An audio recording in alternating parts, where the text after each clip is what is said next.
Brown sugar has been made for thousands of years, yet most people have no idea how it is actually extracted from sugarcane. From vast plantations and massive harvesting machines to powerful crushing mills and spinning centrifuges, the journey is far more fascinating than you might imagine. In today's video, we'll take you inside a modern sugar mill to uncover the complete process of how brown sugar is made, from freshly cut sugarcane to the rich golden crystals found in kitchens around the world.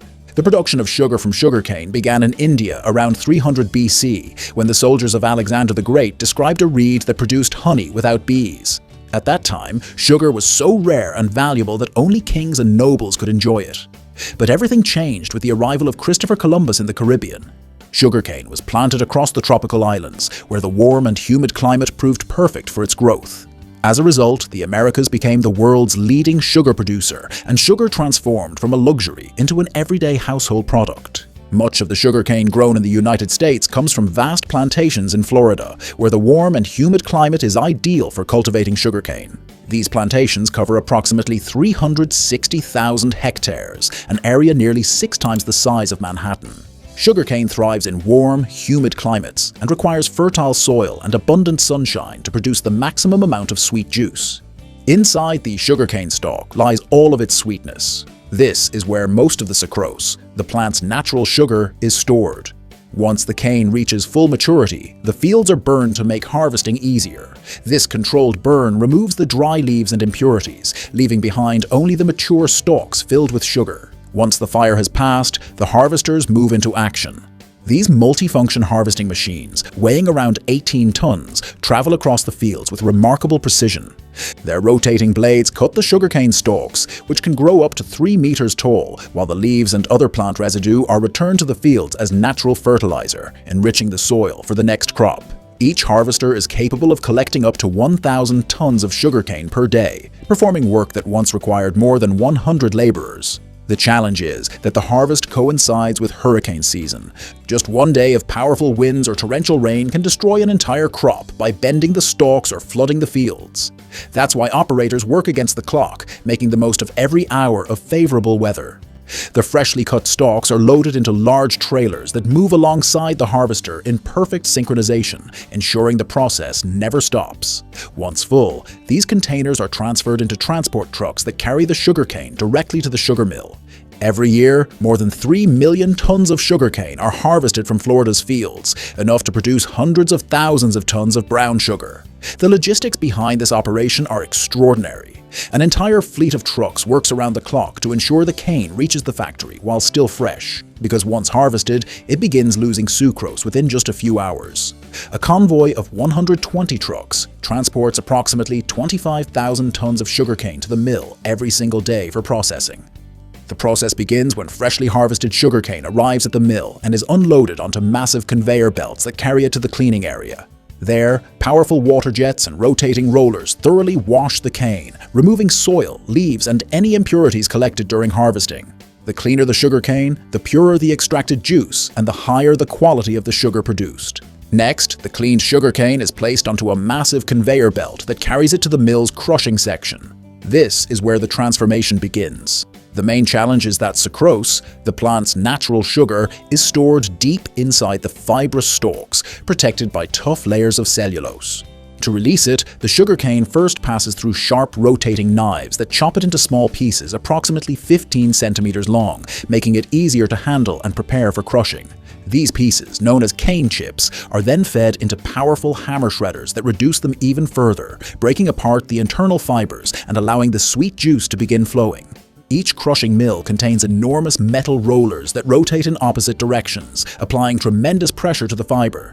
As the cane is compressed, it releases its valuable sugary juice, which flows through specially designed channels, while the dry fibers, known as bagasse, are separated. Rather than being discarded, this is used as fuel. It is transported to the plant's furnaces, where it is burned to generate the steam and electricity required to power the entire sugar mill. All of the extracted liquid is collected in large stainless steel storage tanks. The result of the crushing process is a thick gray mixture consisting of sugary juice, plant material, small stones, and traces of soil from the fields. Before it can be refined, this mixture must be carefully purified to remove all impurities that could affect the sugar's flavor or color.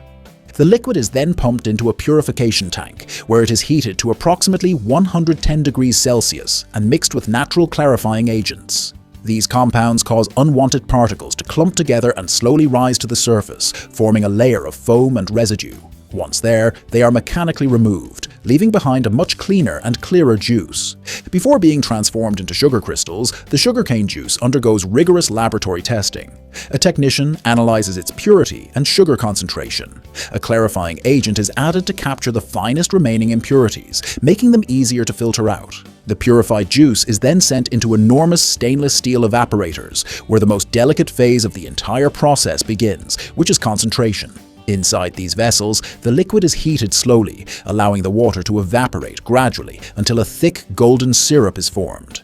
As it boils, the mixture changes both color and texture. Its appearance becomes darker, while the aroma of caramel begins to fill the factory. This is the critical stage where the natural sugars begin to crystallize, a process that requires exceptional precision.